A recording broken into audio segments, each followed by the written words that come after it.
Há uma história verdadeira que aconteceu há alguns anos na cidade de Juiz de Fora, Minas Gerais, que é considerada bastante assustadora. Naquela época, um jovem casal chamado Diego e Lívia alugou um apartamento no centro da cidade. Eles estavam animados para começar a vida juntos e estavam felizes com um novo lar. No entanto, algumas semanas depois de se mudarem, começaram a notar coisas estranhas acontecendo. À noite, eles podiam ouvir passos pesados no corredor do prédio, mesmo quando não havia ninguém lá. Além disso, as luzes do apartamento piscavam sem motivo aparente, e objetos como chaves e telefones desapareciam sem deixar rastro. Diego e Lívia tentaram ignorar esses incidentes, mas a situação logo se tornou mais intensa e perturbadora. Eles começaram a sentir uma presença estranha no apartamento, como se alguém estivesse sempre observando-os. Em uma noite particularmente assustadora, Lívia acordou com a sensação de que algo estava sentado na cama ao lado dela, mas quando acendeu a luz, não havia nada lá. Eles decidiram então chamar um padre para abençoar o apartamento, mas mesmo depois disso, as coisas continuaram a piorar.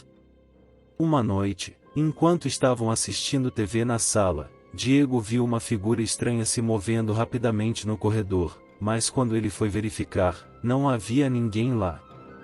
Finalmente, Diego e Lívia decidiram que não podiam mais suportar a situação e deixaram o apartamento. Eles nunca descobriram o que causou os fenômenos estranhos, mas ficaram aliviados por terem escapado ilesos. No entanto, a história ficou famosa na cidade como um dos casos mais assustadores de atividade paranormal em Juiz de Fora. Em 8 de março de 2014, o voo MH370 da Malaysia Airlines, um Boeing 777 com 239 pessoas a bordo, desapareceu dos radares cerca de uma hora após decolar de Kuala Lumpur, na Malásia, em direção a Pequim, na China. Após a perda do contato com a aeronave, iniciou-se uma grande operação de busca e resgate, envolvendo vários países, incluindo Malásia, China, Austrália e Estados Unidos. No entanto, mesmo após várias semanas de busca intensiva no Oceano Índico, não foi encontrada nenhuma pista do avião. As investigações começaram a se concentrar na possibilidade de um ato criminoso, já que os dados das comunicações via satélite indicaram que o avião voou por várias horas após o desaparecimento dos radares. Vários cenários foram considerados, incluindo um sequestro, um ato terrorista ou um suicídio do piloto. Em março de 2014, o governo da Malásia declarou formalmente o voo MH370 como um acidente e presumiu que todos os passageiros e tripulantes haviam morrido. No entanto, até hoje, não há certeza sobre o que realmente aconteceu com a aeronave. Em julho de 2015, uma peça de destroços que pode ter pertencido ao MH370 foi encontrada em uma praia na Ilha da Reunião, no Oceano Índico. Vários outros pedaços de destroços foram encontrados em outras partes do Oceano Índico nos anos seguintes. No entanto, a descoberta desses fragmentos não permitiu uma explicação definitiva sobre a causa do desaparecimento. Em 2018, uma equipe de especialistas em aviação liderada pela Malásia publicou um relatório final sobre o caso, concluindo que o desaparecimento do MH370 foi provavelmente resultado de ações deliberadas da tripulação. No entanto, a equipe não foi capaz de determinar com certeza o motivo dessas ações. Até hoje, o caso do voo MH370 permanece um mistério, com muitas perguntas sem resposta. As famílias das vítimas continuam a buscar respostas e pedem que a investigação seja mantida aberta para que, no futuro, possam ser encontradas respostas definitivas. Há uma história verdadeira e assustadora que aconteceu em uma casa na cidade de Amityville, Nova York, nos Estados Unidos, em 1974. A casa era habitada pela família de Phil, composta pelos pais e 4 filhos. No dia 13 de novembro de 1974, Ronald DeFeo Jr., o filho mais velho, matou todos os membros da família enquanto dormiam. Ele confessou o crime e foi condenado à prisão perpétua. Pouco tempo depois, uma nova família, os Lutz, composta por George e Kate Lutz e seus 3 filhos, mudou-se para a casa. Eles compraram a casa por um preço abaixo do mercado, mas logo começaram a experimentar coisas estranhas e perturbadoras. Entre os fenômenos relatados estavam portas que se abriam e fechavam sozinhas, cheiros de perfume inexplicáveis, manchas de sangue que apareciam e desapareciam, sons de vozes e passos, e uma sensação constante de serem observados. As coisas pioraram quando George Lutz começou a acordar todas as noites às 3h15 da manhã, a mesma hora em que Ronald DeFeo Jr. havia matado sua família. Ele também experimentou pesadelos terríveis e visões de um padre maligno que tentava exorcizar a casa. Os Lutz tentaram conviver com a situação, mas eventualmente decidiram que não podiam mais suportar e deixaram a casa depois de apenas 28 dias. Eles contrataram um investigador paranormal para examinar a casa, e ele relatou atividade paranormal significativa. A história dos Lutz foi relatada em um livro intitulado The Amityville Horror, escrito por Jay Anson, que se tornou um best-seller. Vários filmes foram feitos baseados na história, incluindo um de 1979 e um remake em 2005. Embora haja ceticismo em relação à veracidade dos eventos, a história de Amityville continua sendo uma das histórias mais assustadoras de atividade paranormal já registradas. Havia uma casa antiga e abandonada no final da rua, onde as pessoas da cidade costumavam dizer que coisas estranhas aconteciam. Diziam que a casa era assombrada por um espírito maligno que causava coisas estranhas aos que se aventuravam a entrar lá. Certa noite, um grupo de amigos decidiu explorar a casa. Eles entraram pela porta dos fundos e começaram a explorar os quartos escuros e empoeirados. Eles ouviam barulhos estranhos e sentiam a presença de alguém ou algo atrás deles o tempo todo.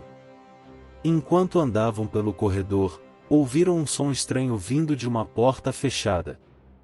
Eles abriram lentamente e encontraram um quarto escuro com uma cadeira no centro. Quando se aproximaram da cadeira, ouviram uma voz que sussurrava: "Saia da minha casa." Os amigos ficaram tão assustados que saíram correndo da casa o mais rápido que puderam. Mas quando chegaram do lado de fora, um dos amigos percebeu que tinha esquecido sua jaqueta dentro da casa e decidiu voltar para pegá-la.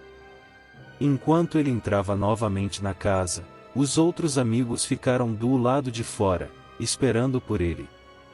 Mas depois de alguns minutos, eles começaram a ouvir gritos e choros vindos da casa. Eles ficaram tão apavorados que decidiram ligar para a polícia. Quando a polícia chegou à casa, encontraram um amigo que havia voltado para buscar sua jaqueta em um estado de choque. Ele contou que tinha visto um vulto escuro e assustador se movendo pelo quarto, e que sentiu algo agarrando seu braço antes de perder a consciência. A polícia nunca conseguiu encontrar qualquer evidência de uma entidade sobrenatural na casa, mas as pessoas da cidade continuaram a dizer que a casa era amaldiçoada. Até hoje, as pessoas evitam passar perto da casa e nunca se aventuram a entrar nela novamente. Certo dia, um grupo de amigos decidiu acampar em uma floresta na beira da cidade. Eles montaram suas barracas em uma clareira isolada e passaram a noite fazendo uma fogueira, contando histórias assustadoras e aproveitando a natureza ao redor. Mas, durante a noite, um dos amigos acordou com um som estranho vindo da floresta. Era um som gutural e assustador, como se algo estivesse uivando ou rosnando. Ele acordou os outros amigos, e todos ficaram apavorados quando ouviram o som. De repente, um forte vento começou a soprar, e a fogueira se apagou. Eles sentiram uma presença maligna ao redor de suas barracas, e o som continuou a ficar mais alto e mais ameaçador. Os amigos decidiram sair correndo em direção à cidade, mas enquanto corriam, ouviram um som de galhos se quebrando e folhas se movendo atrás deles. Eles tinham a sensação de que algo estava os seguindo, e cada vez que olhavam para trás, parecia que havia algo se movendo nas sombras. Finalmente, eles chegaram a um posto de guarda florestal, onde pediram ajuda. O guarda os levou para um abrigo seguro e, na manhã seguinte, eles voltaram à clareira para recuperar suas coisas. Mas quando chegaram lá, encontraram suas barracas rasgadas e bagunçadas. Parecia que algo havia passado por ali durante a noite e causado a destruição. Até hoje, eles não têm certeza do que realmente aconteceu naquela noite, mas ficaram convencidos de que algo maligno estava rondando a floresta. Eles nunca mais acamparam naquela área novamente. Era uma noite escura e tempestuosa, e um jovem casal estava dirigindo pela estrada deserta, tentando chegar a um hotel nas proximidades. Eles estavam cansados e precisavam de um lugar para descansar, mas a tempestade estava piorando a cada minuto. De repente, o carro começou a falhar e acabou morrendo no meio da estrada. Eles tentaram ligá-lo novamente, mas nada funcionou. Eles se olharam preocupados, sem saber o que fazer, já que a estrada estava completamente deserta. Foi então que eles notaram uma figura estranha na estrada, parecendo uma mulher de branco, acenando para eles. Eles ficaram assustados, mas decidiram sair do carro e ver se podiam ajudar. Quando chegaram perto da mulher, ela pediu ajuda para encontrar sua filha desaparecida, que estava perdida na floresta próxima. Ela pediu que o casal a acompanhasse para ajudá-la a encontrar sua filha. Relutantes, mas querendo ajudar, eles seguiram a mulher na escuridão da floresta. A tempestade estava piorando a cada passo, e eles mal conseguiam ver à frente deles. Depois de caminhar por algum tempo, eles viram uma pequena cabana ao longe. A mulher disse que era ali que sua filha deveria estar. Mas quando chegaram à cabana, não havia ninguém lá dentro. Foi então que o casal percebeu que a mulher de branco havia desaparecido. Eles tentaram sair da floresta, mas ficaram desorientados e se perderam. Eles caminharam por horas, na tempestade, sem encontrar nenhuma ajuda. Finalmente, ao amanhecer, eles encontraram a estrada novamente e conseguiram chegar a um posto de gasolina nas proximidades. Eles contaram sua história assustadora para o atendente, que lhes disse que a mulher de branco era um fantasma que assombrava a estrada há anos. Até hoje, eles nunca esqueceram a noite em que foram atraídos pela mulher de branco e se perderam na floresta. E aí galera, eu queria muito agradecer por ter assistido. Se você chegou até aqui e gostaram do vídeo, sinta-se à vontade para deixar seu feedback nos comentários. Curta, compartilhe e inscreva-se se você gosta desse tipo de história. Se você tem uma história pessoal que você gostaria de enviar, mande pelo e-mail na descrição do vídeo. Muito obrigado pessoal por ter assistido e espero que vocês tenham uma ótima vida.